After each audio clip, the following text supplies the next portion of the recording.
जब से कान्हा का जन्म हुआ है ना, मैं तब से देख रही हूँ, तब से हम पे कोई भी संकट आती है ना, तो अचानक से कोई अपरिचित हमारी सहायता करने आ जाता है और जाते समय कान्हा की आज्ञा लेके जाते है और कभी कभी तो इसे प्रभु बोल के जाते है।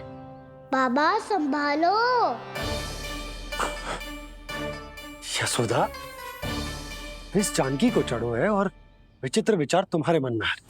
अरे सब जानते हैं कि हमारा परिवार राजसी, तुम्हें पता ना चलता हो वो, पर हमारे कान्हा को सब राजकुमार ही समझते हैं देखकर, इसीलिए उसे सम्मान देने के लिए सब ऐसा ही करते हैं, और कोई बात ना है।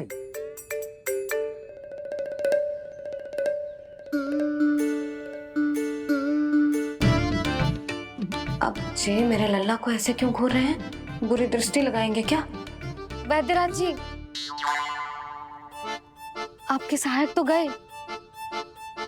अब आप यहाँ क्यों? वो क्या है ना, मैं अपने रोगी का निरीक्षण करके पूरी तरह से संतुष्ट होकर ही जाता हूँ।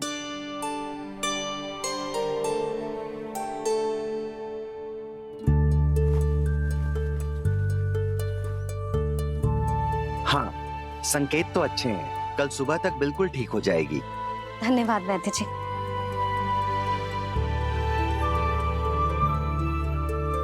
बस तो फिर हम कल पकड़न पकड़ाई खेलेंगे जानकी।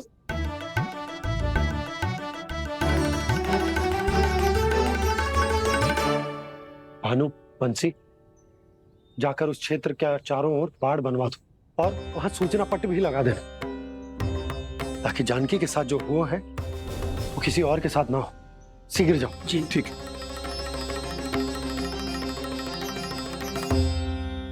बाड़ और सूचना पट लगवाने से समस्या का समाधान नहीं होगा बाबा।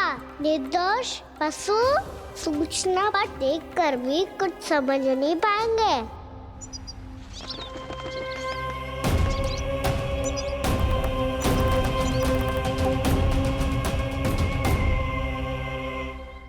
तो तुम्हारे कहने का अर्थ यह है कि व्योमासुर मारा जा चुका है और वो बालक अब भी जीवित है।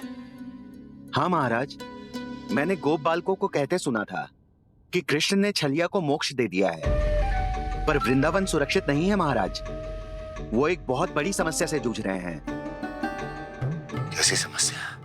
गांव के निकट क्षेत्र में किसी विषैले सर्प का निवास है। उसके विष का प्रभाव इतना भयानक है महाराज, जैसे विष ना हो, स्वयं हलाहल हो। मेरी कोई भी औषधि रोगी का उपचार नहीं कर पा रही थी। निकट के क्षेत्र में कहाँ है वो सर्प? गोप मानते हैं कि वो सर्प गांव के निकट यमुना नदी के जल में रहता है। मुझे तो लगता है महाराज, ये कालिया नाग की कथा कोई किंवदंती या लोक श्रुति नहीं, एक सच्चाई है, एक विषैली सच्चाई।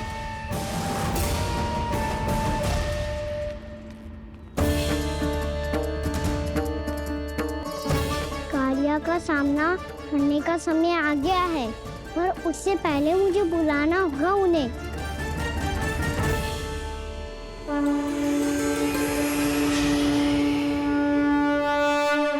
संसार के दारुण भय का नाश करने वाले, सभी कष्टों का हरण करने वाले, विश्व का समस्त ऐश्वर्य प्रदान करने वाले, कमल जैसे लोचन, मुख और चरणों वाले आजानुभुज श्री राम को मैं बार बार नमस्कार करता हूँ। आपदामपहर्तारं दातारं सर्व संपदाम लोकाभिरामं श्री रामं भूयो भूयो नमाम्यहम्। कागभूसुंडी, कागभूसुंडी, कागभूसुंडी। प्रभु क्षमा करें, मुझे जाना होगा।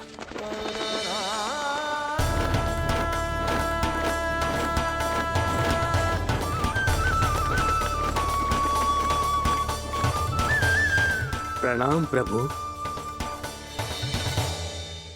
अनेक बार मैं आपके दर्शनों के लिए आया प्रभु। कभी नंद भवन के झरोखों से आपके दर्शन करके चला जाता था, तो कभी दूर किसी वृक्ष की आड़ से आपको निहार लिया करता था। आज आपने स्वयं मुझे बुलाकर धन्य कर दिया प्रभु।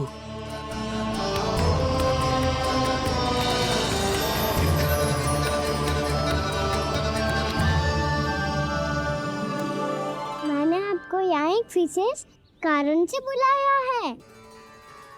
आपके श्राप से इस कालिया नाग को मुक्त करने का समय आ गया है। ये तो बहुत ही उत्तम समाचार है प्रभु। इतने वर्ष बीत गए, मुझे आज भी स्मरण है वो दिन जब मैंने उन्हें श्राप दिया था। अपने क्रोध पर नियंत्रण खोकर बहुत बड़ी भूल कर दी थी मैंने प्रभु। बीती हुई घटनाओं पर दुखी होके कोई लाभ नहीं है।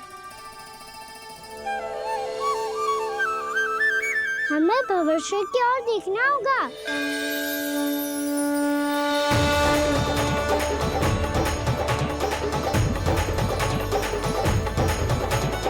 आदेश कीजिए प्रभु, क्या आज्ञा है आपकी?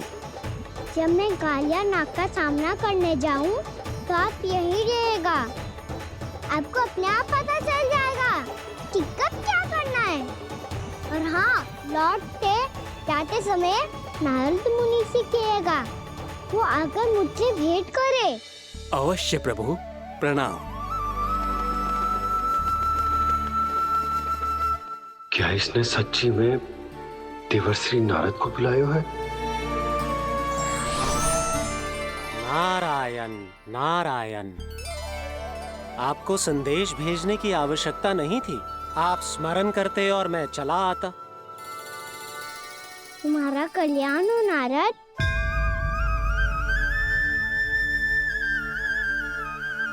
मैंने तुम्हें एक विशेष कार्य के लिए बुलाया है। आज्ञा दीजिए प्रभु। तुम्हें एक बार फिर कंस से भेंट करनी होगी। विचार कीजिए महाराज, क्या आप बिना किसी शंका के कह सकते हैं कि कौन सी पंखुड़ी पहली है और कौन सी आठवीं? उस दुष्ट से भेंट करना स्वयं कीचड़ में उतरने के समान है प्रभु। कमल पुष्प प्राप्त करना हो तो कीचड़ में उतरना पड़ता है नारद।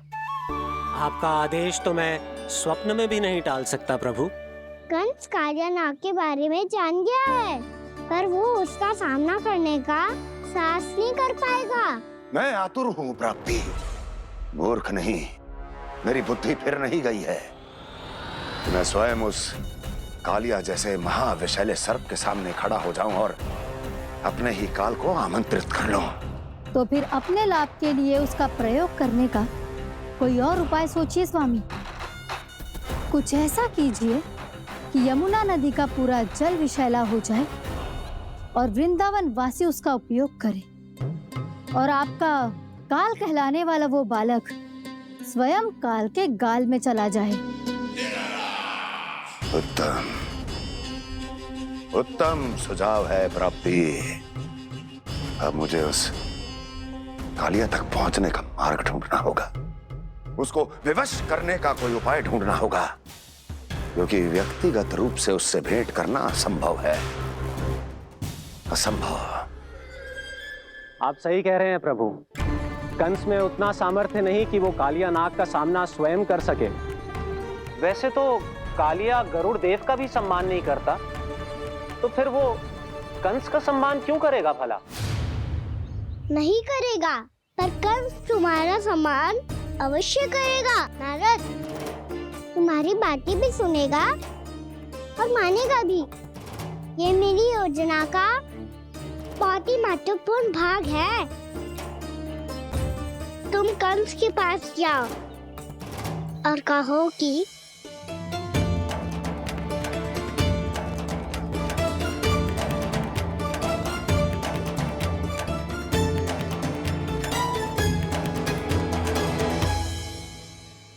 संतान अपने माता पिता को तीर्थ का सौभाग्य दिलाती, और मेरा लल्ला कितना महान कि उसने हमारे घर को ही तीर्थ बना दिया। ऐसा तीर्थ जहां मेरी आंखों के सामने भक्त और भगवान का मिलन हो रहा है। जो आज्ञा प्रभु।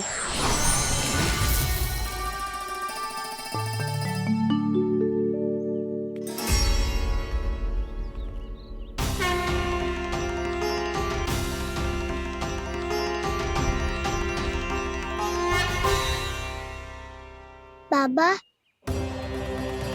कान्हा, ये सब क्या चल रहा है?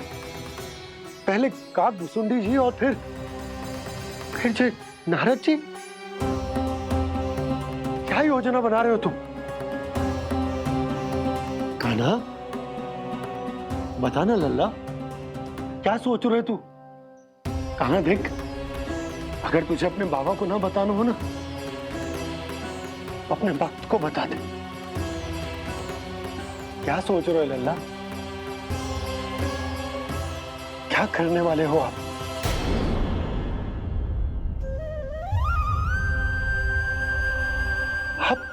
आप इतने दुखी क्यों हो? कान्हा, कान्हा, क्या होगा? क्योंकि मुझे आभास हो गया है बाबा, समय आने वाला है। कौन सा समय आने वाला है लल्ला? शीघ्र ही सब कुछ बदलने वाला है। भैया को मेरा सत्य पता चल जाएगा बाबा।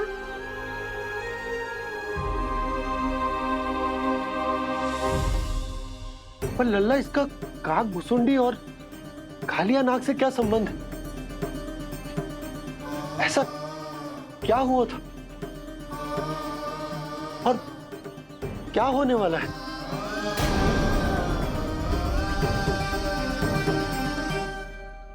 जो होने वाला है बाबा, उसका संबंध उससे है जो सैकड़ों वर्ष पहले हुआ था। महर्षि भृगु के एक वंशज थे वेद शिरोमणि, जो विंध्याचल की पहाड़ियों में साधना कर रहे थे। तभी वहाँ अश्वशिरा नाम के एक दूसरे मुनि आमंत्रण के बिना ही आ गए। कितना सुंदर और शांतिपूर्ण आश्रम है। यहाँ प्रभु की साधना करने में बहुत आनंद आएगा।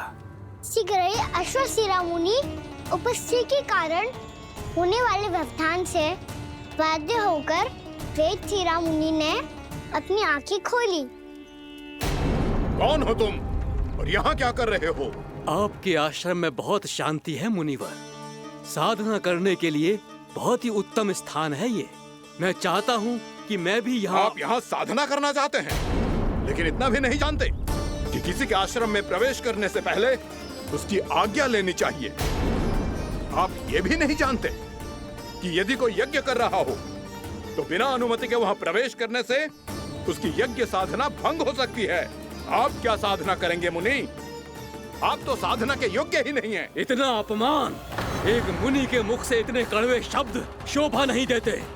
मैं तुम्हें श्राप देता हूँ, जितनी विषैली तुम्हारी जिह्वा है उतने ही विषैले सर्प बन जाओ तुम। और ऐसा सर्प जो सांस भी ले तो निकट का वातावरण दूषित हो जाए। तुम्हारे इस दुस्साहस के लिए मैं तुम्हें श्राप देता हूँ कि तुम अभी इसी क्षण कौवा बन जाओ, और ऐसा कौवा जो कांव कांव करके अनर्गल प्रलाप करता रहे।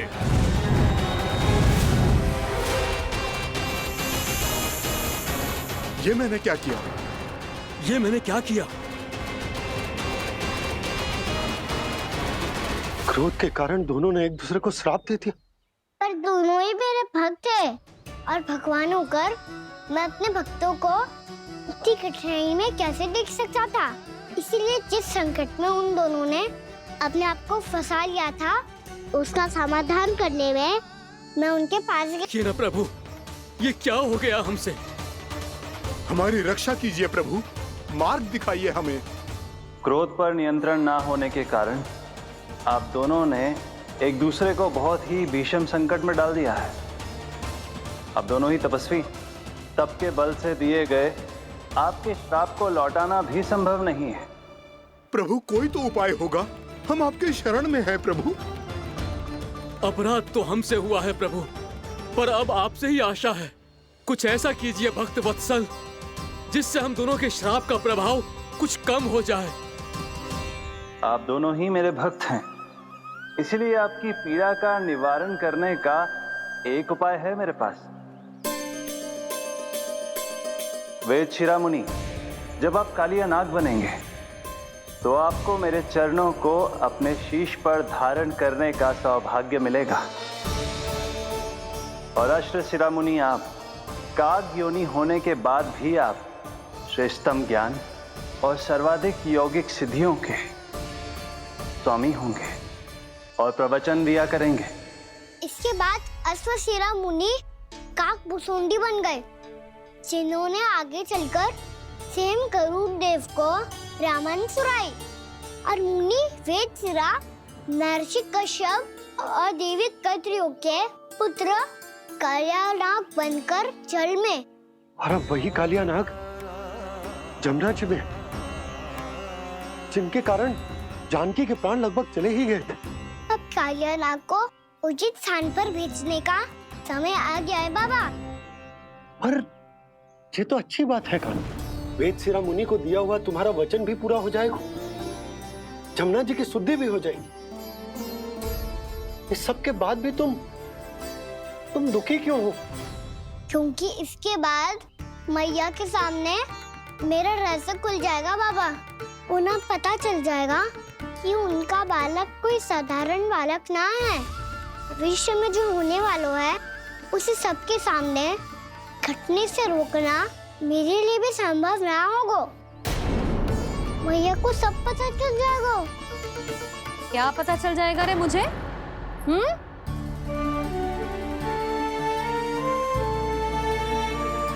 यही कि सबसे अधिक प्रेम मैं आपसे ही करता हूँ। अब बस भी कर, चलो भोजन के लिए बुलाने आई थी तुम दोनों को। भूखा थोड़े ना रहने दूंगी अपने लल्ला को, मेरा लल्ला दुर्बल हो जाएगा ना। आप खिलाओगे तो ही खाऊंगा। हाँ ठीक है, मैं ही खिलाऊंगी। अब चल, आओ जी, चल।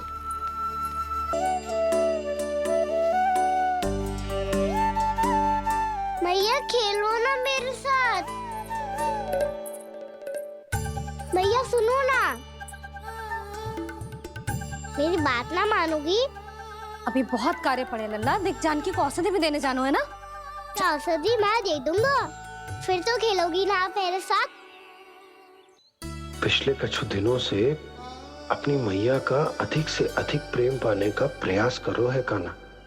इसका तो एक ही अर्थ हो सकता है कि कछु बहुत बड़ो होने वालों है।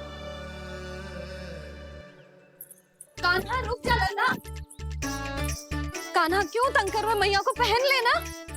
कान्हा, कान्हा, ये क्या करो तूने?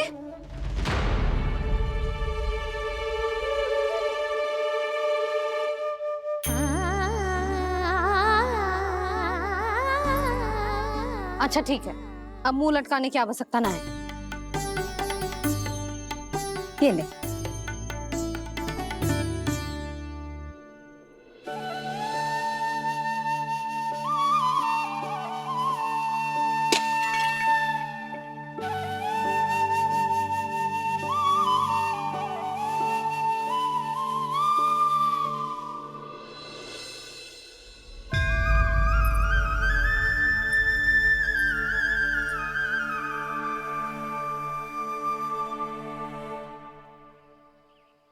तंग करे मैया को खिजाए, खेले रूठे मनाए, लीला अनोखी करके शरारत, कान्हा दंड भी पाए।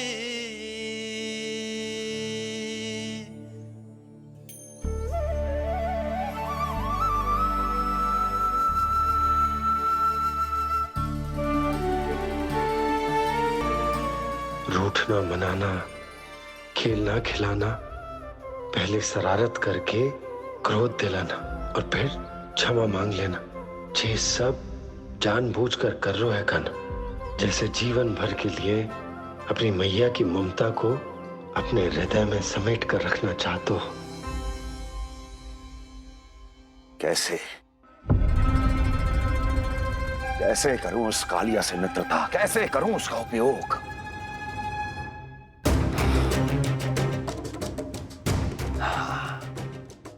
उस पर आक्रमण कर देता हूं और उसे किसी ना किसी तरह से यह विश्वास दिला देता हूं कि यह आक्रमण उस विष्णु अवतार ने किया है। फिर वो क्रोध में आकर सारे वृंदावन वासियों को अपने विष से समाप्त कर देगा। उचित है, ये उचित है। नारायण हरि, नारायण हरि।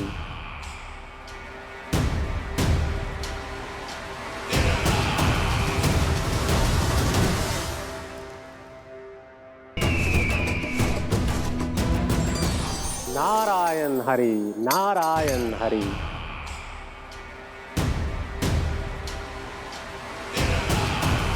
प्रणाम देवर्षि। किस योजना में कितना लाभ है और कितनी हानि, यह आंकलन करते करते थक गए होंगे मथुरा नरेश। देवर्षि, आज मेरा ध्यान कैसे आ गया आपको? आप तो सदैव ही मेरे ध्यान में रहते हैं महाराज कंस। सत्य तो यह है कि मथुरा में जो भी हो रहा है मुझसे छिपा हुआ नहीं है। मैं जानता हूं कि आप किसी भी असुर को वृंदावन क्यों ना भेजें, और वो असुर कितना भी शक्तिशाली क्यों ना हो, कृष्ण का सामना नहीं कर पाता। या तो पराजय स्वीकार करके आपके पास लौट आता है, या तो फिर वीर गति को प्राप्त हो जाता है।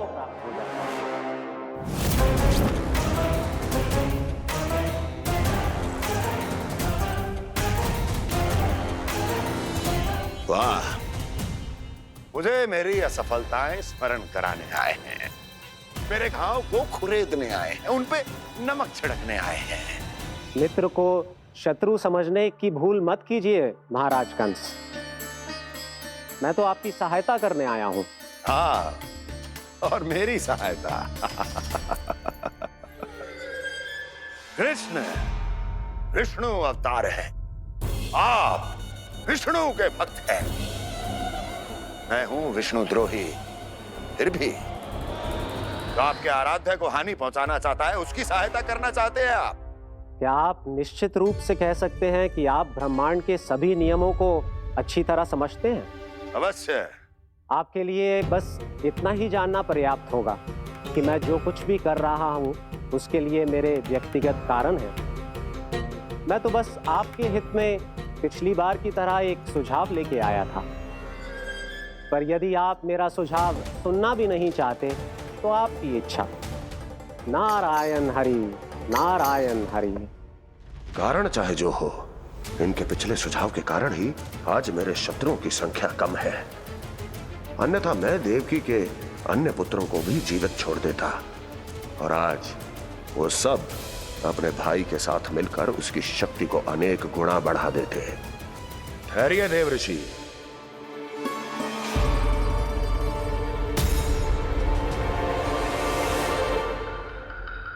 बताइए क्या सुझाव है आपके पास? मेरे सुझाव का नाम है कालिया नाग।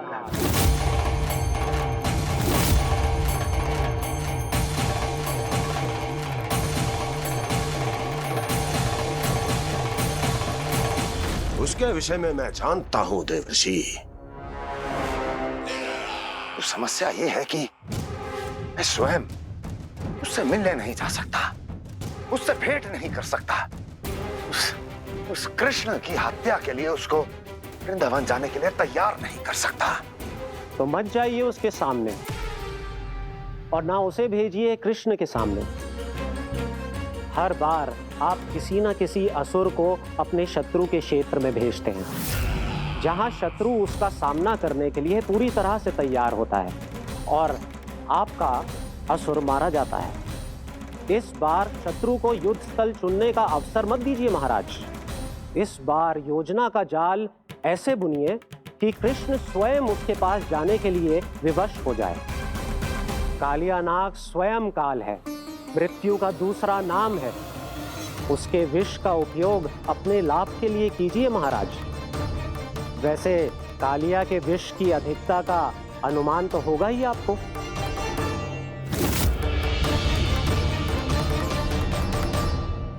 एक बार जो उसके क्षेत्र में पहुंच गया, फिर उसके विष से बचना असंभव है। उचित सुझाव है देवर्षि, उचित सुझाव है। देवर्षि, उस छलिया विष्णु की भक्ति करते करते आप भी उसके रंग ढंग सीख गए हैं।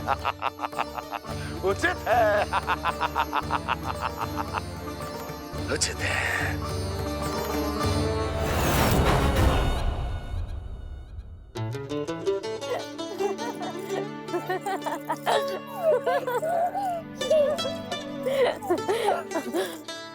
बस बस बहुत आनंद ले लियो लल्ला।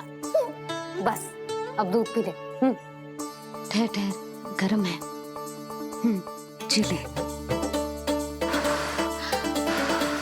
ले पी।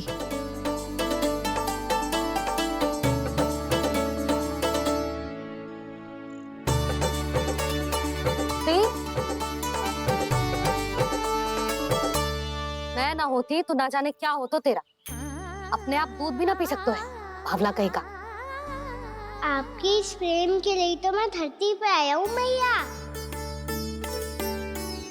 मैं भी यही सोच रहा हूँ यशोदा कि तुम ना होती तो मेरा क्या होता। इसी बात पे थोड़ा दूध और कजू खाने को दे दो। अरे मैं तो भूल ही गई।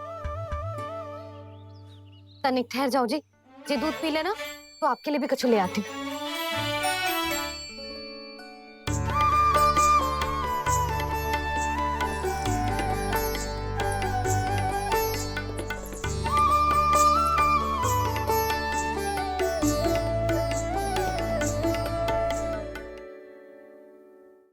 प्रणाम महाराज। आपकी आज्ञा के अनुसार बिल्कुल वैसा ही पत्र तैयार किया है जैसा आप चाहते थे।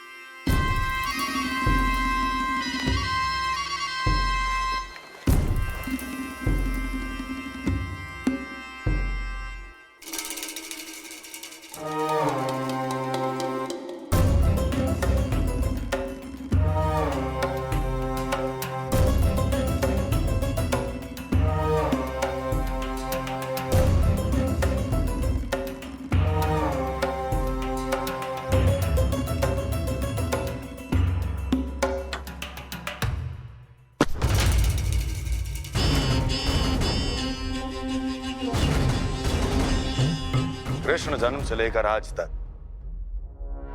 ये मेरी सबसे महत्वपूर्ण योजना है। इसका सफल होना निश्चित है दूत, किंतु केवल वही करना जैसा मैंने कहा है। जाओ।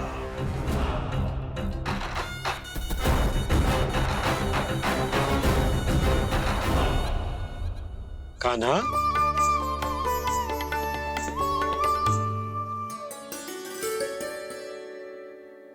क्या होगा?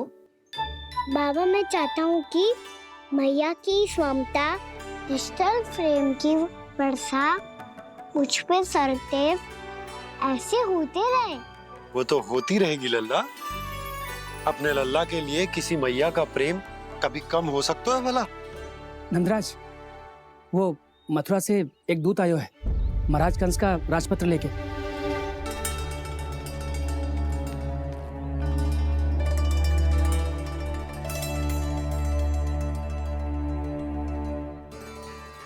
कान्हा अब क्या करने वाला है? तेरे बाबा कहाँ गए? हाँ? कंस मामा का खेल आरंभ हो गया है, पर मैया वो सब सुनेगी तो व्यर्थ चिंतित हो जाएगी। बस थोड़ा बाहर गया मैया, कछु खा लिया से। बाहर इस समय? मैया क्या होगा? मैया देखो ना, पीठ पे कछु हो रहा है। मेरा हाथ ना पकड़ो, आप करो ना। यहाँ? क्षमा करना मैया, पर अभी बाबा को ही संभालने दो ये सब। कहिए, क्या संदेश लाए हैं आप? नहीं नंदराज नहीं। महाराज कंस का आदेश है कि ये संदेश सभी गांव वालों के साथ ही पढ़ा जाए। ठीक है, मैं गांव वालों के सामने पढ़ दूंगा, पर मुझे तो दीजिए पढ़ने के लिए। महाराज की आज्ञा का पालन करना आपके लिए भी आवश्यक है नंदराज। सभी गांव वासियों की सभा बुलाइए। बंसी, सभी गांव वालों की सभा बुलाओ। राजपत्र में ऐसा क्या संदेश भेजा है कंस ने? अब मेरे पत्र को पढ़कर सब भौचक के रह जाएंगे। और वो कृष्ण, उस कृष्ण के पांव के नीचे से तो भूमि खिसक जाएगी, आकाश फट पड़ेगा, बिजलियां गिर जाएंगी। प्राप्ति, ओ प्राप्ति, कंस का पत्र। स्वयं को बहुत अधिक शक्तिशाली समझता है ना वो। अब देखता हूं कैसे वो इस महासंकट का सामना करता है। वो कृष्ण, वो अपनी मृत्यु स्वयं चुनेगा या मृत्यु की वेदी पर चढ़ा देगा प्रिय वृंदावन वासियों को।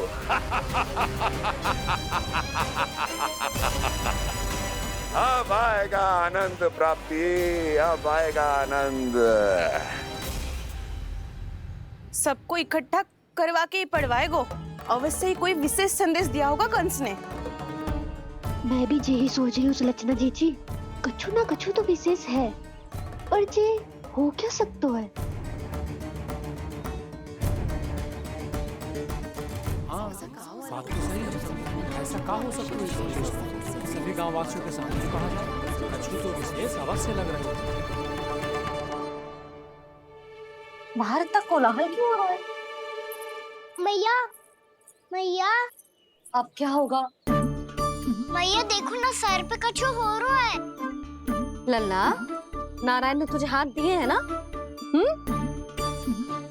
पीठ की बात अन्य थी। अपने सिर की सेवा स्वयं कर। सर पे तो हाथ पहुंच रहा है ना?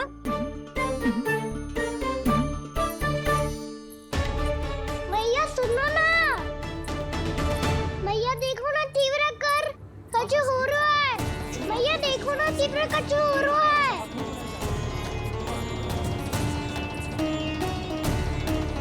सब लोग आ चुके हैं, अपना संदेश सुनाइए आप। गोपराज नंद और सभी वृंदावन वासियों को सूचित किया जाता है कि मथुरा अधिपति और आप सभी के महाराज कंस ने कल सुबह भव्य पूजा का आयोजन किया है। इसके लिए राज्य को वृंदावन के क्षेत्र के निकट यमुना नदी के मध्य में खिलने वाले 1 कोटि कमल के पुष्पों की आवश्यकता है। इसीलिए आप सभी को यह आदेश दिया जाता है कि ये सभी कमल के पुष्प प्रथम पहर से पहले राजसभा में पहुंचा दिए जाए। इतने सारे वो भी प्रथम पहर से पहले कैसे हो सकते हैं? यदि आप ऐसा करने में असफल रहे तो इसे राज आज्ञा का उल्लंघन माना जाएगा और राजद्रोह के आरोप में आप सभी को कड़े से कड़ा दंड दिया जाएगा। स्मरण रहे, यदि कल की पूजा में इन 1 कोटि कमल के पुष्पों का ना पहुंचने के कारण कोई व्यवधान आया तो समस्त वृंदावन वासियों को दोषी माना जाएगा और पूरे गांव को निवासियों सहित धूल में मिला दिया जाएगा। कल प्रथम पहर तक का ही समय है आप सबके पास।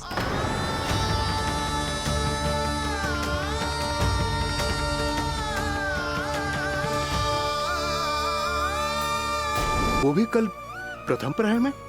ऐसे कैसे संभव है? और कोई साधारण पुष्प ना, यमुना नदी के मध्य खिलने वाले विशेष कमल के फूल चाहिए उन्हें। लेकिन यमुना नदी में तो कालिया नाग ने विष घोल के रखा है, तो फिर कैसे हो पाएगा? यह संभव है। हमारी मृत्यु का संदेश भेजा राजा कंस ने। सदैव की भांति इस समस्या पर भी गांव के बड़े ही विचार करेंगे। बालकों का यहाँ होना उचित ना है।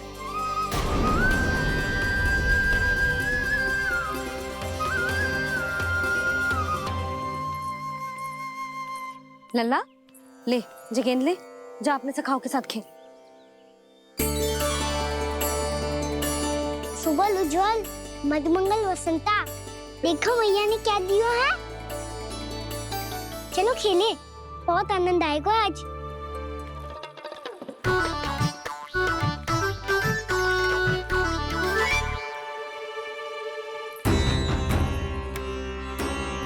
भानु, बंसी, जाओ और शीघ्र ही वो घेरे का कार्य समाप्त करो।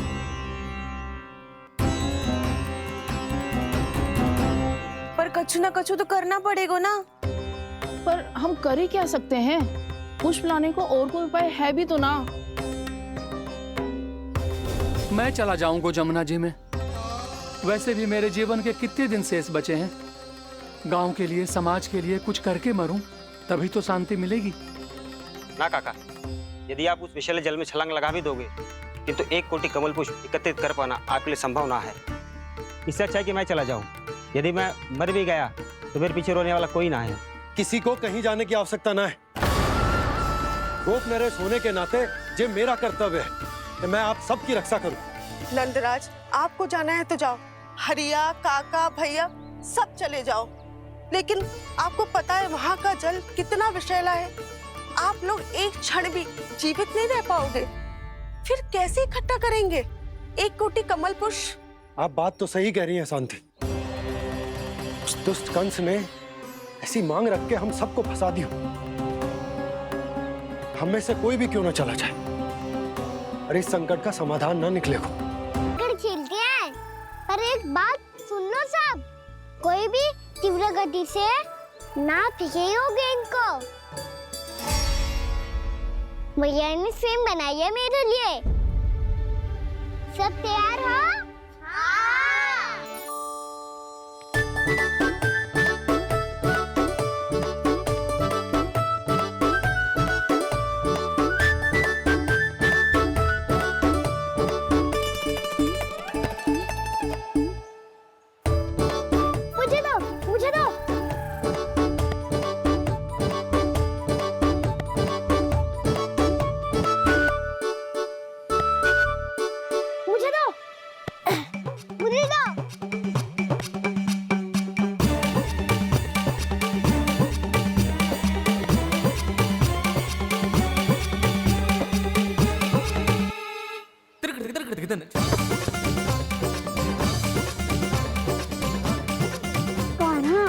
इतनी धीरे से फेंकेगो तो कैसे आनंद आएगो? थोड़ा बल लगा के फेंक। हाँ कान्हा, हम अभी बड़े हो गए हैं, तू अब भी छोटे बालकों की तरह फेंक रहा है।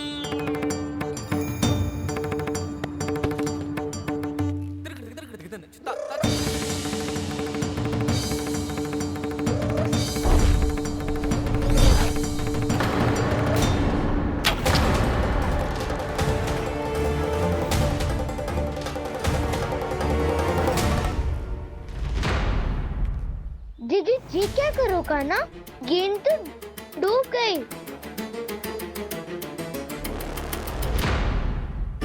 अच्छा, तो ये सब इसकी योजना का भाग था ताकि ये कालिया का सामना कर पाए।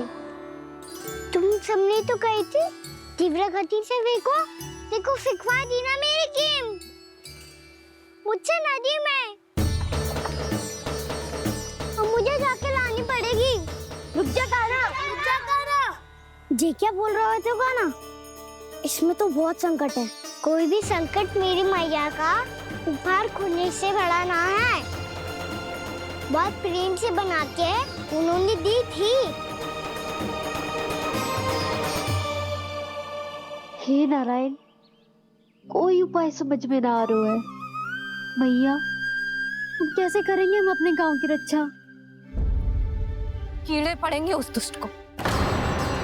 यदि उसके कारण किसी के प्राण चले गए तो कौन सा फल मिलेगा उसे इस पूजा का? तुम सही कह रही हो यशोदा। हमारे पास कोई और दूसरा विकल्प भी तो ना है। यदि हमने मथुरा की राज आज्ञा का पालन ना किया तो इसका दुष्परिणाम पूरे गांव को भुगतना पड़ेगा।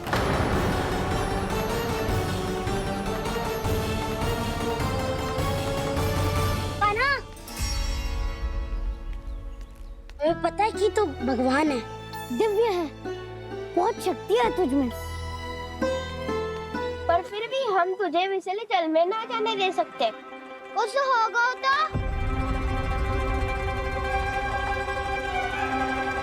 तुम सब इतनी हट कर रहे हो तो ठीक है, ना जाऊंगा। गेंद कहाँ गिरी है, कितनी दूर गई है, ये तो देख लूं, ताकि उसे बाहर निकालने का कोई उपाय ढूंढता हूँ।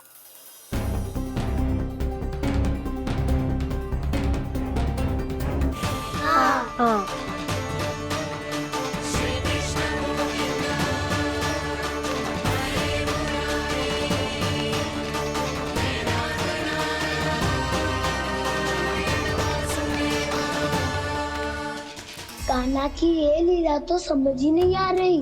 पहले इसने देवश्री नारद को मथुरा जाकर कंस को भड़काने के लिए कहा, फिर स्वयं ही दुखी भी हो गया कि अब इसका रहस्य सबके सामने खुल जाएगा। और अभी स्वयं ही तो इसने कहा था कि गेंद बहुत महत्वपूर्ण है, फिर स्वयं ही उसे नदी के विषैले जल में फेंक दिया।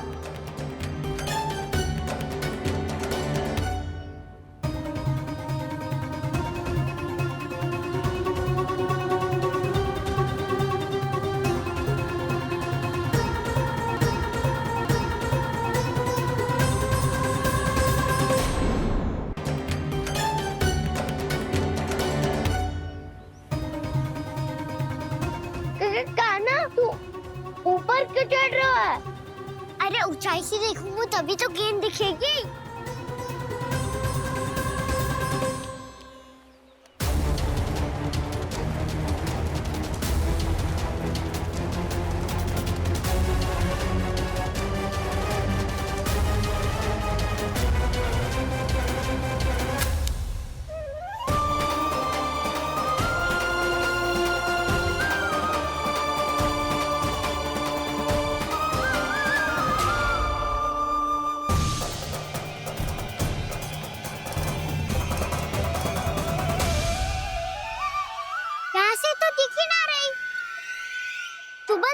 से फेंकी थी ना? ना, वहाँ से फेंकी थी। कहाँ से? मैं कहा ना वहाँ से। समझ ना आ रहा, ठीक बताना कहाँ से फेंकी थी?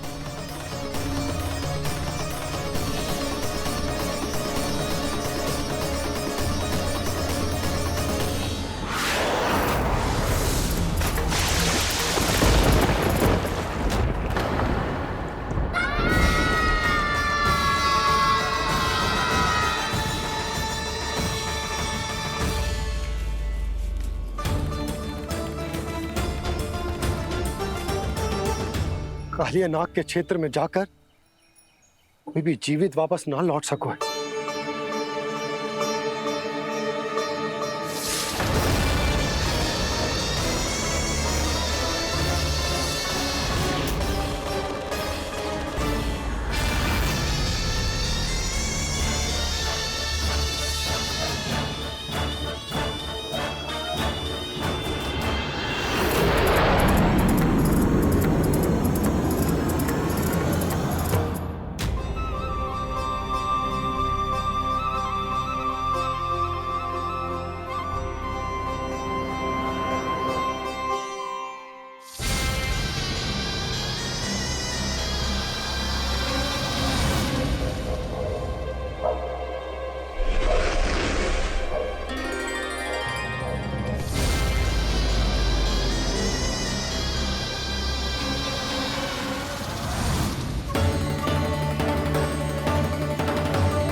ये क्या किया वाना ने? कालिया नाग तो उसे देखते ही निकल जाएगा।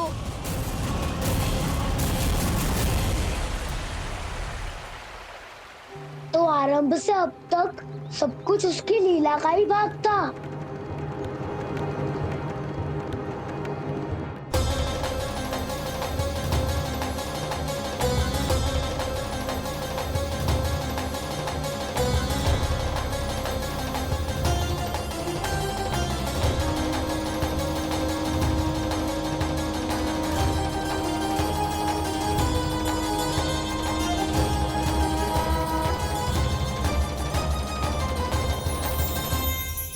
इतना सुंदर रूप, मन मोहने वाली मुस्कान, अद्भुत तेज और भगवान जैसी दिव्यता। कौन हो तुम? हाँ, तुम्हें देखकर तो हम सब सम्मोहित ही हो गए।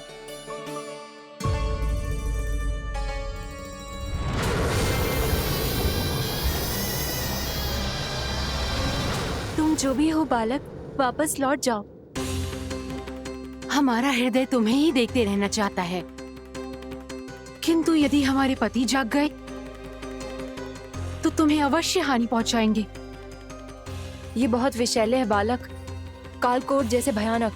इनके विष से तुम नहीं बच सकोगे। नंदराज, कालिया नाग के विष का प्रभाव बढ़ते ही जा रहा है। पहले 8 कोस तक उसके विष का प्रभाव था, अब तो 1 योजन से अधिक क्षेत्र में फैलो है। जल पीने के प्रयास से अनेक पशु मारे गए हैं और नदी के निकट के वृक्ष और वनस्पति सब नष्ट होने लगे।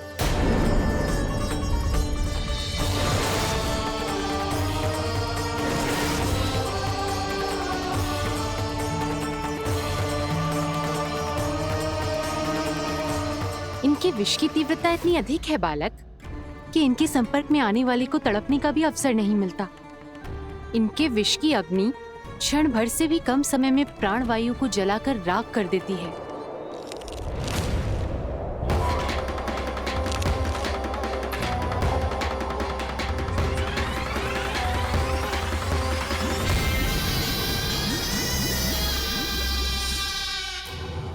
तब तो समस्या और भी गंभीर हो जाएगी। मैंने तो सुनो है कि कालिया नाग कम से कम 2 योजन लंबा है, सैकड़ों फन है उसके।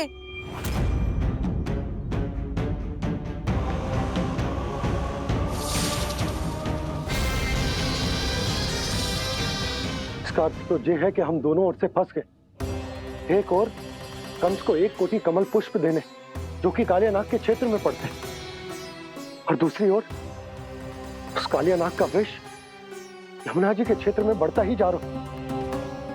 इसके कारण हम ही नहीं, निर्दोष पशु पक्षी भी संकट में। इन दोनों समस्याओं का एक ही समाधान है, उस कालिया नाग का सामना करना। और ये ना समझ आ रहा कि हम ये करेंगे कैसे, क्योंकि ये बात साधारण मनुष्य के बस की ना है। हमारे लिए ये असंभव है।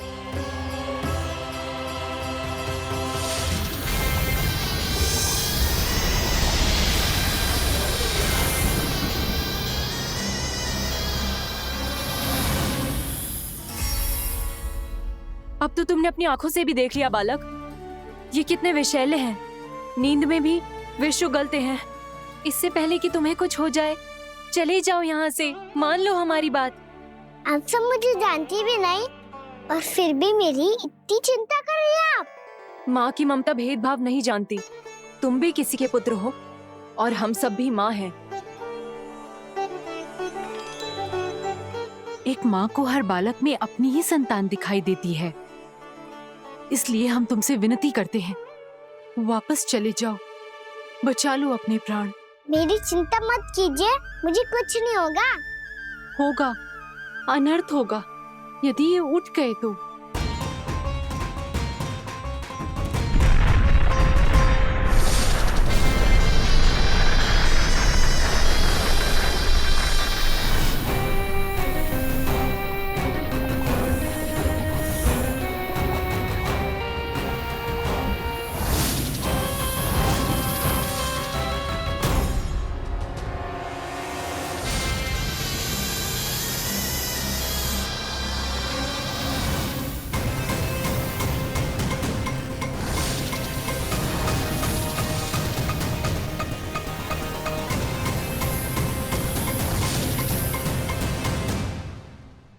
सामने होते हुए भी अपने इश्क को केवल वही देख सकता है जो अपना अभिमान त्याग चुका हो। पर पूर्व जन्म में मेरा भक्त होने के नाते मेरा सत्य स्वरूप देख पाने में मुझे इसकी सहायता करनी चाहिए।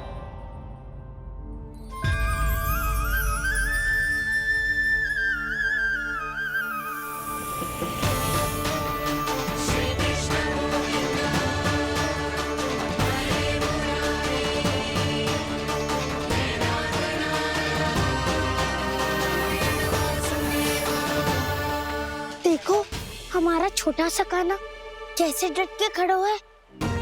इतने विशालकाय, इतने महाभयंकर सबके सामने।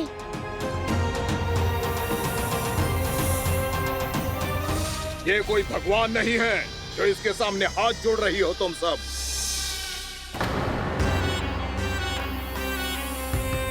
एक सामान्य साधारण बालक है ये, जो ये तक नहीं जानता कि इसके सामने है इसका काल, कालिया। तू कौन है बालक? मेरे इतने निकट आकर भी तू जीवित कैसे है? मेरी नहीं, अपनी चिंता करो कालिया। बहुत मनमानी कर ली तुमने। अब बस मैं तुम्हें रोकना हूँ। अब बस मैं तुम्हें रोकना हूँ। बित्ते भर का है तू, मेरे विष के बारे में जानता ही क्या है? और कहता है मुझे रोकने आया है। किससे? किससे रोकना चाहता है तू मुझे?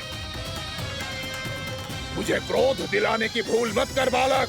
अपनी फुंकार से ही तेरी इस मुस्कुराहट को अंतिम मुस्कुराहट बना सकता हूं मैं।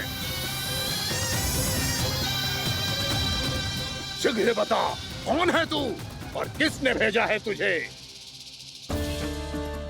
तुम्हें आवाज भी है कि अपनी पुकारों से तुम कितना विष भूल चुके हो। पवित्र यमुना नदी को कितना दूषित कर दिया तुमने।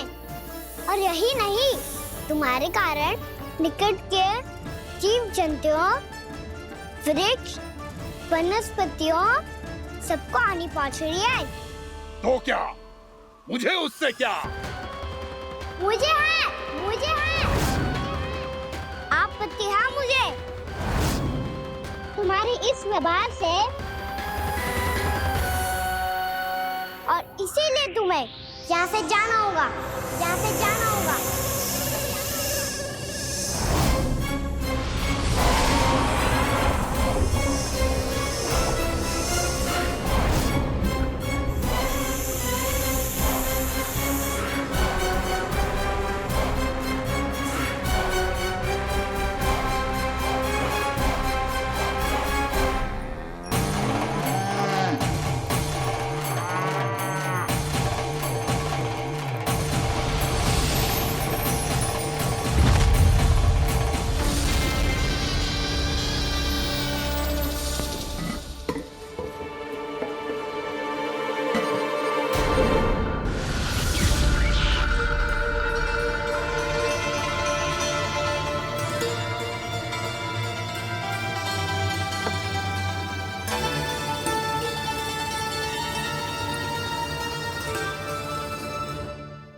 मुझे आदेश देने का साहस भी कैसे किया तूने? इस क्षेत्र को मैंने अपना राज्य बनाया है, मेरा परिवार रहता है यहाँ, और तू मुझे यहाँ से जाने के लिए कह रहा है? हाँ, क्योंकि तुम्हारे यहाँ रहने के कारण अन्य जीवों को हानि हो रही है, और मैं ऐसा नहीं होने दे सकता। मैं तो बस वही कर रहा हूँ जो एक सर्प का स्वभाव है। विष फैलाना स्वाभाविक है मेरे लिए, इसलिए मुझे चुनौती मत दे बालक। चुनौती तो मैं दे चुका हूँ कालिया। अब तो बस तुम्हें स्वीकार करनी है।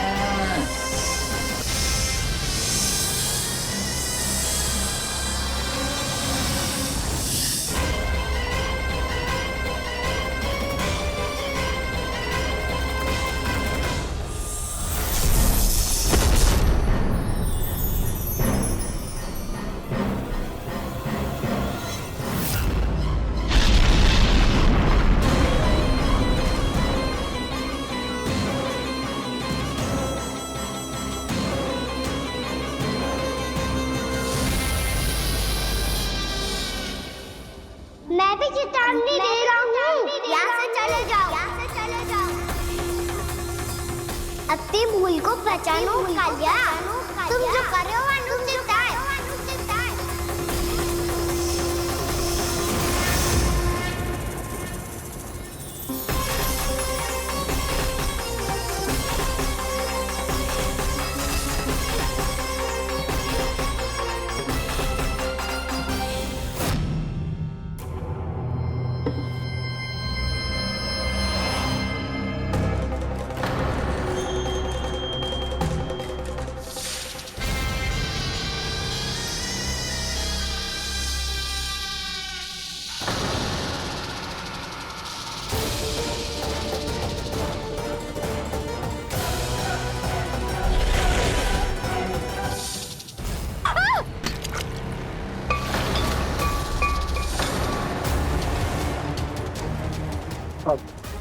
मैं आता हूँ। क्या हो गया सुधा? मुझे आवाज हो रहा है जी, कछु ना कछु गड़बड़ है। यशोदा, जो समस्या हमारे सामने है, हम सभी उसका समाधान खोजने में जुटे। तुम विश्वास करो, मैं कोई ना कोई समाधान अवश्य ढूंढ लूंगा।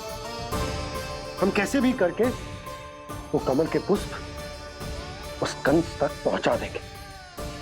नाना, समस्या उससे कहीं अधिक है, उससे कहीं अधिक बड़ी, उससे कहीं इसकी ये बूंद से ही सबके प्राण चले जाते हैं। इसने तो विष की धारियां फेंकी है खाना पे। कान्हा कैसे बच्चे को अधिक विष से? इसका विष तो क्या, ये सर स्वयं भी छू तक नहीं पाएगा हमारे कान्हा को।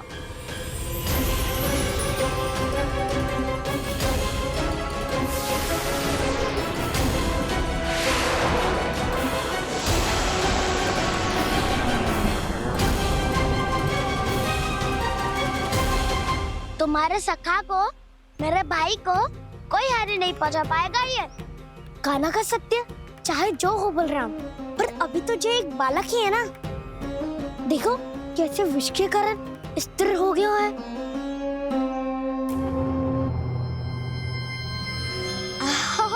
हाउ सर्फ ने कितनी आसानी से अपनी पूंछ से बांध लिया है। मुझे यहाँ से भगाना चाहता था ना तू? अब मैं तुझे दिखाऊंगा अपना सामर्थ्य। ये मूर्ख किसे बांधना चाहता है अपनी पूंछ में? उन्हें जिनका विस्तार सारे ब्रह्मांड में है, या उन्हें जो स्वयं अनंत है? पर देवराज, प्रभु ऐसा करने ही क्यों दे रहे हैं कालिया को? आप सब भूल रहे हैं देवगण, कालिया पूर्व जन्म में प्रभु का बहुत बड़ा भक्त था। उसी भक्ति का फल मिल रहा है अब इसे। वैसे भी भक्तों के मन का भाव सबल हो तो भगवान तो सहज ही बंध जाते हैं।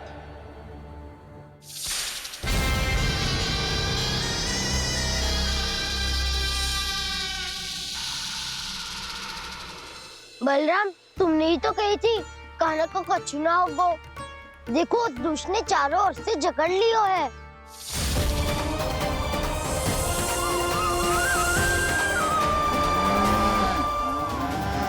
ये क्या कह रही हो तुम? सुधा जी, क्या हुआ? घबरा क्यों रही हो आप? सुलक्षणा, मुझे आभास हो रहा है कुछ बहुत बड़ी अनहोनी हो गई है। नंदराज, नंदराज, नंदराज!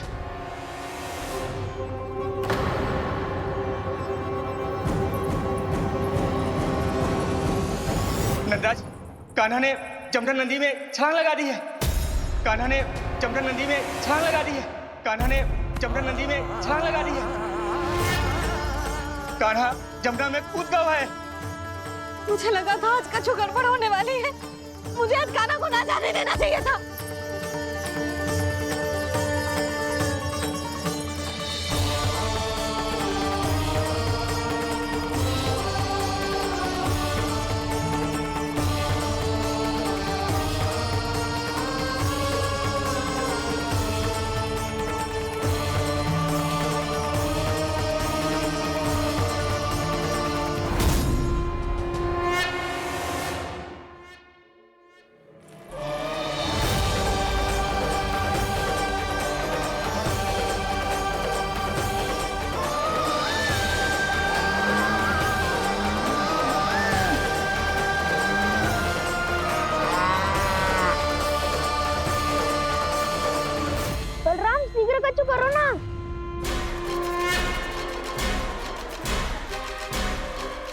कुछ भी करो पर कान्हा को बचाओ।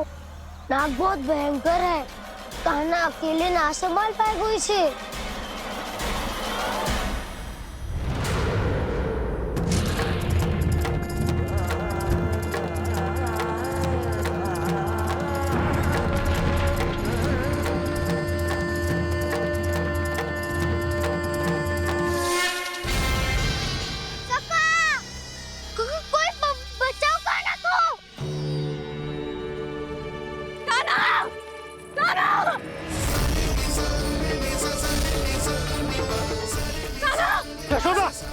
यशोदा रुको। छोड़ दो मुझे, छोड़ दो मुझे। जीजी संभालो, बावली हो गई क्या?